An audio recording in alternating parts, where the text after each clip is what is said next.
अंतरराष्ट्रीय युवा विद्वान, जैन दर्शन में यूनिवर्सिटी टॉप व गोल्ड मेडलिस्ट, जैन सिद्धांत एवं न्याय विषयों को सरलता से समझाने वाले, यूएसए, इंग्लैंड, ऑस्ट्रेलिया आदि अनेक देशों में जैन धर्म की महती प्रभावना करने वाले, पंडित टोडरमल पुरस्कार, युवा विद्वत रत्न आदि अनेक पुरस्कारों से सम्मानित मूर्धन्य विद्वान डॉक्टर संजीव कुमार गोधा जयपुर द्वारा जानिए धर्म का मर्म।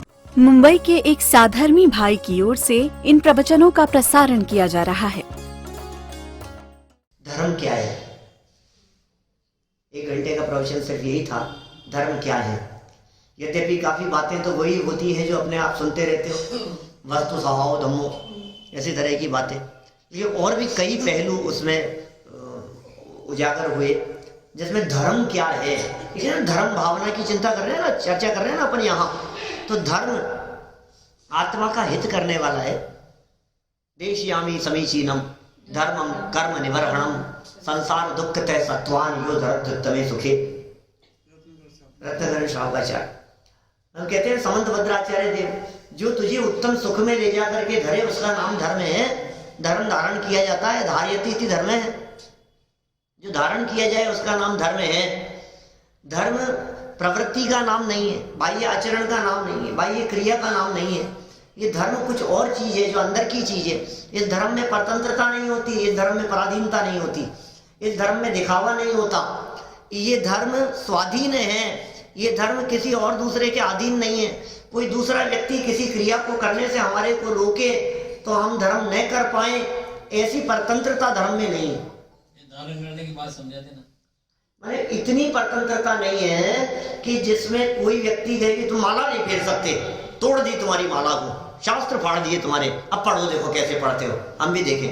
चश्मा तोड़ दिया तुम्हारा, क्या चश्मा तोड़ दिया तुम्हारा, अब कर लो, तुम धर्म कैसे करोगे? तो कोई बात नहीं भैया, मंदिर में जाए तो मंदिर नहीं जा सकते, तुम बैठे रहो घर में, जा नहीं सकते तुम मंदिर नहीं जाओगे, कोई बात नहीं, घर में बैठ के कर लेंगे।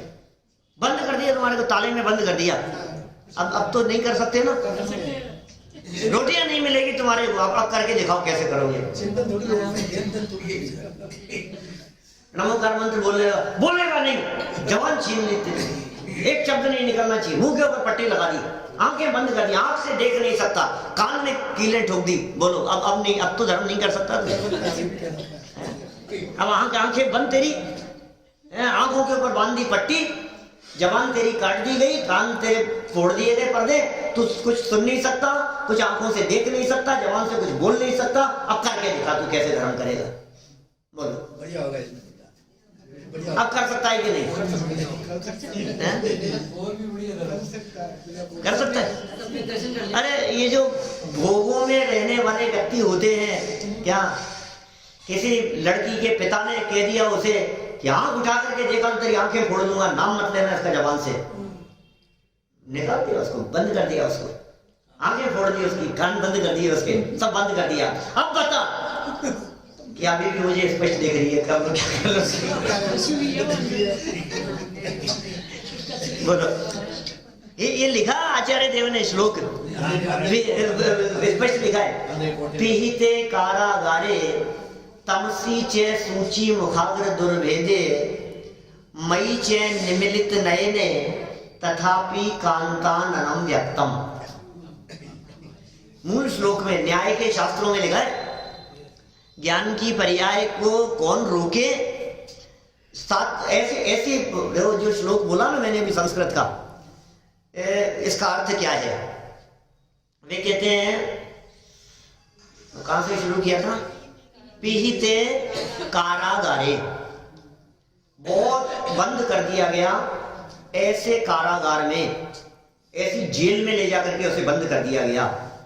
तमसी, जहां अंधकार है, तमस अंधकार है, घना अंधेरा है, और कितना घना अंधेरा है कि सूची मुखाग्र दुर्भेद्य, सूची माने होता है सुई, सूची मुख अग्र दुर्भेद्य, भेदा नहीं जा सकता। माने आप यदि चारों तरफ घूम करके देखो तो कहीं एक सुई की नोक बराबर भी प्रकाश का, रोशनी का, बाहर से कहीं कोई चिलका भी नहीं दिखाई दे रहा। इतना घना अंधकार, हाथ ऐसे करो तो दिखे नहीं, आंखों पे पट्टी बांध देवे और कुछ नहीं।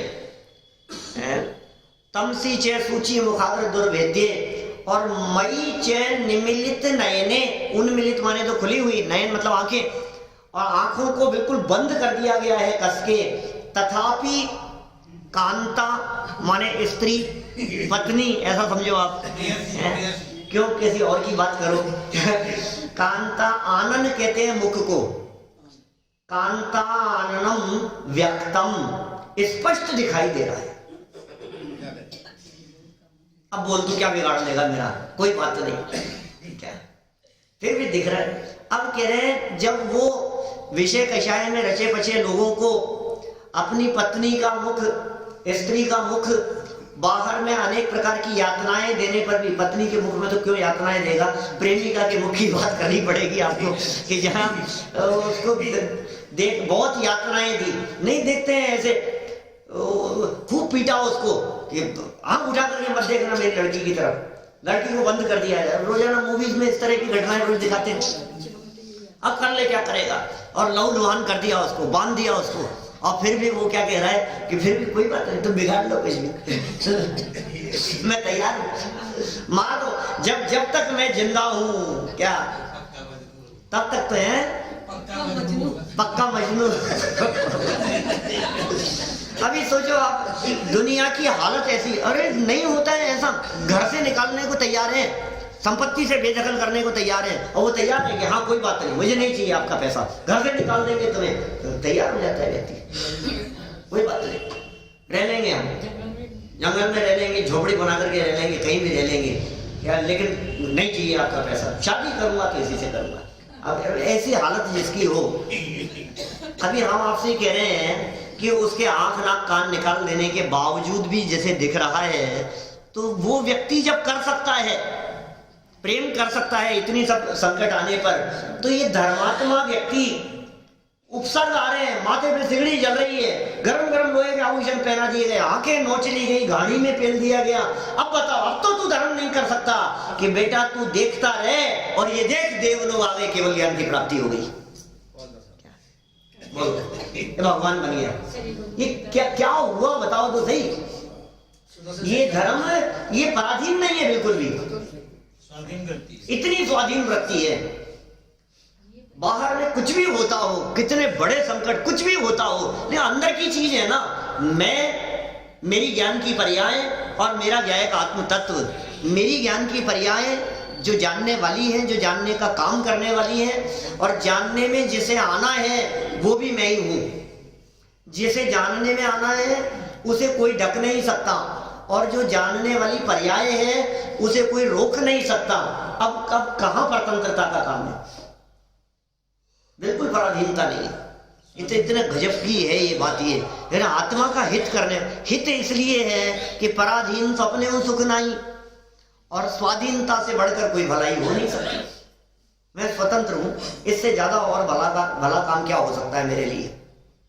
देखिए हे आत्मन, जब तक मुक्ति ना हो तब तक, मुक्ति नहीं हो तब तक आत्मा का हित करने वाले अत्यंत निर्मल इस जैन धर्म में तेरी स्थिर मुक्ति को देने वाली श्रद्धा हो, इस जैन धर्म में श्रद्धा हो, तेरी निर्मल जैन धर्म में श्रद्धा हो, अत्यंत निर्मल श्रद्धा हो इस जैन धर्म में, जो तुझे स्थिर मुक्ति प्रदान करने वाली है। ये धर्म क्या गजब है भाई साहब, इस धर्म की तो महिमा ही कुछ विलक्षण है। पूरे विश्व में ऐसा धर्म दर्शन नहीं मिलेगा। ये धर्म कितना जबरदस्त है, क्योंकि ये धर्म भगवान बना देने वाला काम कर रहा है। ये धर्म अनंत सुख प्रदान कर देने वाला काम कर रहा है। ये धर्म अंदर से सब कुछ बदल रहा है, बाहर में कुछ ना बदले और अंदर में सब कुछ बदल जावे, ये ऐसा धर्म है। तो ये धर्म, इस धर्म में हमारी क्या कह रहे हैं, ये श्रद्धा होनी चाहिए। श्रद्धा तो होनी चाहिए भाई सब धर्म में। धर्म में श्रद्धा रखो, धर्म में श्रद्धा रखो, रखते हैं सब। बहुत धर्म में हमारी बहुत श्रद्धा है। ये कितनी श्रद्धा है, इतनी श्रद्धा से कर रहे हैं हम तो। वो कितने 15 सोमवार किए हैं, कि शुक्रवार किए हैं, कि मंगलवार के व्रत किए हैं, बस 15, 25, कितने 12, 18, 28 तो बस बहुत श्रद्धा है हमारी, तो हमारी पूरी श्रद्धा है। एक बार हमारे व्रत पूरे हो गए ना फिर तो जरूर शादी हो जाएगी। ये कहता है श्रद्धा है, धर्म में श्रद्धा रखो भाई, धर्म में श्रद्धा रखो। अरे इसका नाम धर्म में श्रद्धा नहीं है, ये तो अश्रद्धा है तुझे। रत्नत्रय उसका नाम श्रद्धा है। सम्यक दर्शन, सम्यक ज्ञान, सम्यक चारित्र, ये जो श्रद्धा है इसमें सम्यक दर्शन, जिसे श्रद्धा की मजबूती कहा गया, श्रद्धा का सम्यकपना कहा गया, ये एक बार स्थिर हो जावे जो मुक्ति प्रदान करने वाली है। देखिए सरल अर्थ, इसलिए हे आत्मन, आत्महितकारक, आत्महितकारक क्या है बोलो? आत्म माने मैं, हित माने भला, कारक माने करने वाला। मेरे लिए भला करने वाला क्या है? धर्म ही है मेरे लिए भला करने वाला। और आपको यहाँ तो सब धर्म की बात कर रहे हैं, धर्म की चल रही है ना, इसलिए सही सही बतलाओ। तेरी भलाई इसी में है कि तू पढ़ ले चुपचाप बैठ के, तेरी भलाई इसी में है कि तू मोबाइल छोड़ दे, अभी अभी पढ़ाई में लग जा। तेरी भलाई इसी में है कि तू दुकान पर बैठना, दुकान पर बैठ करके इधर उधर के काम मत किया कर, तेरे को कह दिया है मैंने। फोन पे लगा रहता है दुकान पर बैठे बैठे, ग्राहक को पूछ रहा, ध्यान ही नहीं है तेरे को। तेरी भलाई इसी में है। दीपेश जी ऐसा उपदेश नहीं देते हम, तेरी भलाई इसमें। बच्चों को ऐसा उपदेश देते रहते हैं ना, ये कह रहे हैं नहीं भाई तेरी भलाई किसमें है? तो दौलत राम जी कहते हैं, आत्म को हित है सुख, सो सुख आकुलता बिन कहिए, आकुलता शिव माही न ताते, शिव मगला यो चाहिए। बोलो, आत्मा का हित सुख प्राप्त करने में है, और सुख कहाँ है कि आकुलता के बिना है। तो आकुलता कहाँ नहीं है कि आकुलता तो मोक्ष में नहीं है, तो फिर करें क्या कि तुझे मोक्ष के मार्ग में लग जाना चाहिए। क्या शेडा में चलाएंगे सब अपन 9 तारीख को, ठीक है ना? हाँ यही हूँ। देखो क्या कह रहे हैं अपन, क्या कह रहे हैं यहाँ, हे आत्मन आत्महितकारक अत्यंत निर्मल, इस जैन धर्म में जब तक मुक्ति की प्राप्ति नहीं होती तब तक तुम्हारी अटल श्रद्धा बनी रहे। विशेषार्थ पढ़ते हैं, बंदर बंदरी और वनपाल, इनको तो भूल ही गए अपन पिछले महीने भर में। कहानी तो यहीं से चल रही थी। जीवनकर कुमार को सारे बारे भावना का विचार विकल्प चिंतन तो यहीं से चला। और देखो सच बात है, जब तक कोई बड़ी घटना जीवन में नहीं घटती है ना, तब तक ये व्यक्ति सोचने के लिए मजबूर नहीं होता है। कोई अचानक कोई घटना घट जाए ऐसी, सबके जीवन में कोई ना कोई ऐसी घटना घटी होगी, माने जिस घटना ने अचानक प्रेरित किया होगा कि यार अब चलो कोई बात नहीं। जब कोई शरण नहीं दिखती है तो फिर ये जीव धर्म की शरण पकड़ता है, धर्म की राह पकड़ता है। जब तक इसको दूसरा कोई उपाय दिखता रहे तब तक तो सोचता है नहीं नहीं वकील से काम चलाऊंगा, नहीं नहीं डॉक्टर से काम चलाऊंगा, नहीं नहीं इससे, अरे अभी कहाँ फुर्सत है यार, मेरे पास में फालतू की बात मत करो आप। दुकान में आग लग गई थी, जब तक दूसरी व्यवस्था है, इंश्योरेंस व्यवस्था हो सकती है तब तक तो करता है। और जब लगे कुछ भी नहीं हो सकता फिर सोचता है यार भगवान के पास जाके देख लो, क्या पता इससे कुछ काम हो जाए। अंतिम उपाय के रूप में स्वीकार करता है। दुकान में ऐसी परिस्थिति बन गई और फिर किसी व्यक्ति ने आकर के कहा कि सुन यार एक उपाय है, तू एक बार मंदिर चल, तुझे पता नहीं उस मंदिर में कई बार कई चमत्कार हुए हैं, बड़े मंदिर में। हाँ हाँ तू एक बार चल के तो देख। तो व्यक्ति को लगता है थोड़ा करके देख लो, कोई बात नहीं। किसी के घर में जवान मौत हो जाए तो करके देख लो, थोड़ा सा उसका बुद्धि लगती है कि हाँ यार चलना चाहिए यार, करना चाहिए, कोई बात नहीं, क्या करो, सब आसान लगने लगता है। ऐसी कोई दुर्घटना घट जाए, ऐसी कोई परिस्थिति बन जाए तो तब जाकर के धर्म सुहाता है।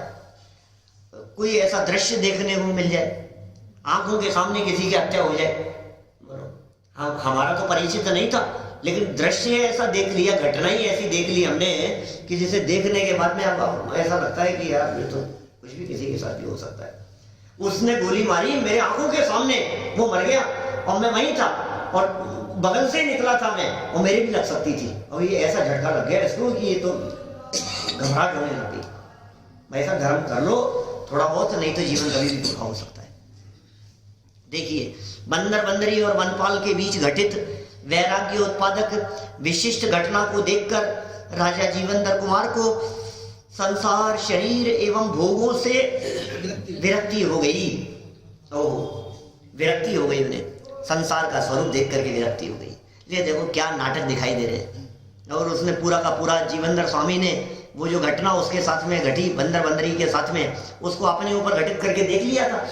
ध्यान है ना सब, अपने आप के ऊपर घटित कर लिया था कि मुझे पहले राज्य में छीन लिया गया था, नहीं, फिर दोबारा मैंने छीन लिया, फिर हासिल हो गया, फिर दोबारा ऐसा हो सकता है।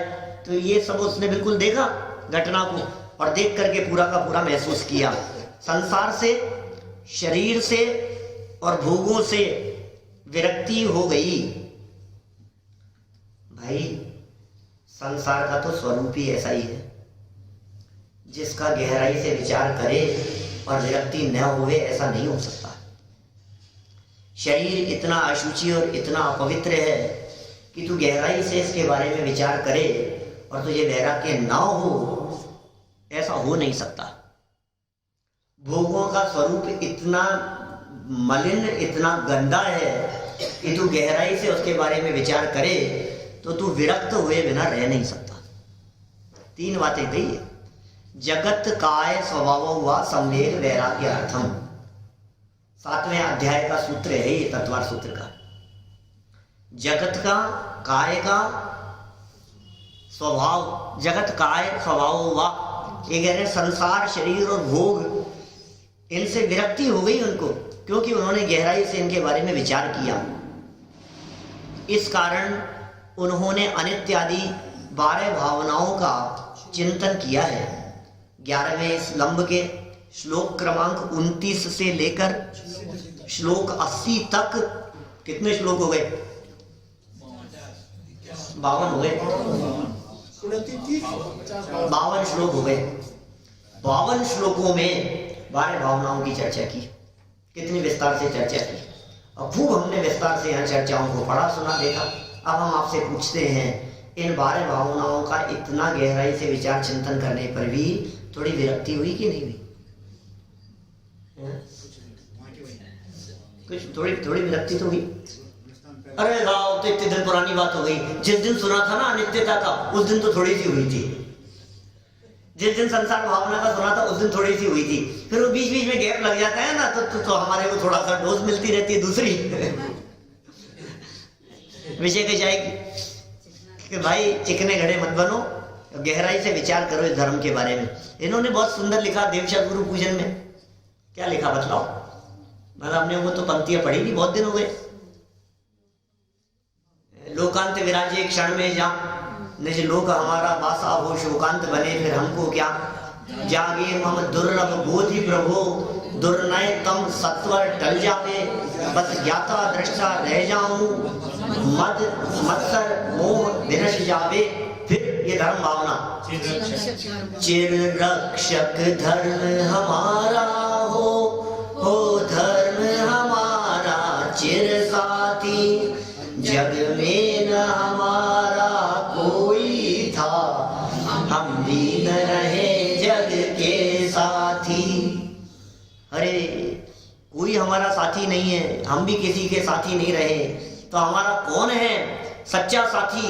धर्म ही सच्चा साथी है। चिर रक्षक, लंबे समय से धर्म ने हमारी रक्षा की है। धर्म हमारा हो धर्म हमारा चिर साथी।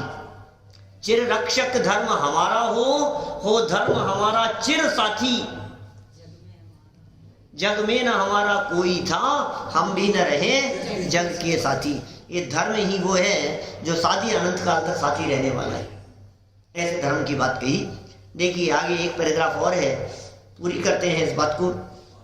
प्रथमानुयोग के शास्त्रों में मानो ये नियम ही है, नियम है प्रथमानुयोग के शास्त्रों का। पद्म पुराण उठा करके देखो, हरिवंश पुराण उठा करके देखो, महावीर पुराण उठा करके देखो, जीवनधर चरित्र अपन पढ़ ही रहे हैं, श्रीपाल चरित्र उठा करके देखो। आपको जहां जहां जो जो शास्त्र दिखते हो प्रथमानुयोग के शास्त्रों का एक नियम है। क्या नियम है भाई साहब? शास्त्रों का क्या नियम है प्रथमानुयोग के? ये कह रहे कि जिन महापुरुषों का चरित्र कहा जाता है उनको वैराग्य हो जाता है और वे नियम से बारह भावनाओं का चिंतन मनन करते हुए जिन दीक्षा को स्वीकार करते हैं एवं अंत में जगत पूज्य बन जाते हैं। ये प्रथमानुयोग की कथाओं का सार है। कोई भी उठा करके देख लो आप। अरे जैसे कहते हैं ना सुखांत, अपने यहाँ भारतीय परंपरा जो है वो कोई भी कथा हो, कहानी हो, उपन्यास हो, पिक्चर हो, मूवी हो, स्टोरी हो, सबका एक ही ध्येय है, संकटों से शुरू करके और सुख पर समापन करना। आपकी पिक्चर ऐसी जगह पर खत्म नहीं हो सकती है जिस जगह पर वो दोनों मिले नहीं आपस में, जिस जगह पर उनकी शादी नहीं हुई, जिस जगह पर विलेन का अंत नहीं हुआ। कहीं ऐसा ही दिखाएंगे, पिक्चर खत्म ही तभी होगी, एंड में उसको जेल हो गई और ये शांति से रहने लगे, माने शांति पर अंत होता है। तो ये जो कथाकार अपने हैं, प्रथमानुयोग के कथाकार, प्रथमानुयोग की कहानियां लिखने वाले वीतरागी संत, आचार्य, ज्ञानी, विद्वान, धर्मात्मा पुरुष, इन सब ने भी वही काम किया है। पूरी कहानी बतलाएंगे रामायण, वो उठा करके ले गया, उसने ऐसा किया, उसके साथ में युद्ध हुआ, फिर दुनिया भर की इतनी शादियां और सब कुछ, और फिर अंत में ले जा करके क्या कहा, बारह भावनाओं का चिंतन, वैराग्य, दीक्षा, संयम, केवल ज्ञान और मोक्ष, यहाँ जाकर के खत्म होगी। बिल्कुल, तीर्थंकर भी बारह भावनाओं का चिंतन करते हैं, सभी लोग बारह भावनाओं का चिंतन करते हैं। तो जिन चिंतन मनन करते हैं नियम से, बारह भावनाओं का चिंतन मनन करते हुए जिन दीक्षा लेते हैं, दीक्षा स्वीकार करते हैं और अंत में जगत पूज्य बन जाते हैं, माने परमात्मा अवस्था की उन्हें प्राप्ति हो जाती है, वे परमात्मा बन जाते हैं। ये स्वरूप है। ये माने कहानी कहीं से भी शुरू करो, निगोद से शुरू करो। दौलत राम जी ने छेड़ाला में जैसे शुरू की कहानी, कहाँ से शुरू की, काल अनंत निगोद मझार बीत्यो एक इंद्रिय तनधार, वहां से कहानी शुरू की और खत्म कहाँ की, रही है अनंत अनंत काल यथा कथा शिव परिणय, सिद्ध अवस्था तक पहुंचा करके कहानी खत्म कर दी छेड़ाला की। ये सब छेड़ाला में भी कहानी है क्या? कि कहानी है ना, कि किसकी कहानी है? कि कहा तो है उन्होंने, कथा सुनाता हूं, ये स्पष्ट शब्दों में प्रयोग तो किया दौलत राम जी ने, तो कहानी है वो। देखो इस शास्त्र में भी राजा जीवनधर कुमार ने वैराग्य हो जाने के कारण अनुप्रेक्षाओं का चिंतन किया। अब इसके दो अर्थ लगा सकते हो इस लाइन के।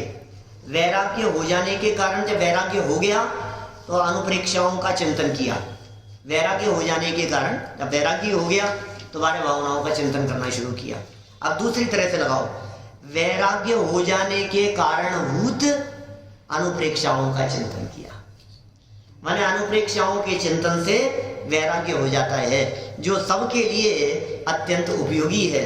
माने जीवनधर स्वामी का चिंतन अकेले जीवनधर स्वामी के लिए नहीं था, ये जीवनधर स्वामी का चिंतन हम सब के लिए था और हम सब जीवनधर स्वामी द्वारा किए गए इस चिंतन के समान अपने चिंतन को बनाएं, हृदय में वैराग्य भावना को भाएं और अल्प काल में दीक्षा लेकर अपने स्वभाव के अवलंबन पूर्वक श्रेणी चढ़ते हुए केवल ज्ञान और निर्वाण की प्राप्ति करें। इसी भावना से बात को यही। मुंबई के एक साधर्मी भाई की ओर से इन प्रवचनों का प्रसारण किया जा रहा है।